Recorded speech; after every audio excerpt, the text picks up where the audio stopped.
In this video, I will show you how to delete text box in Microsoft Word.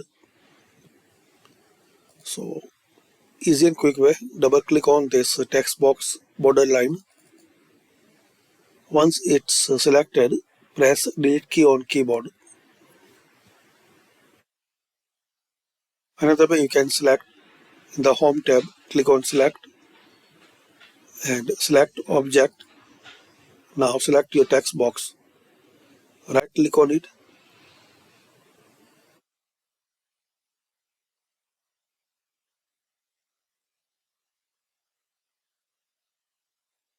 Press delete key on keyboard. So these all options you can try to remove and delete text box in Word. Thanks for watching.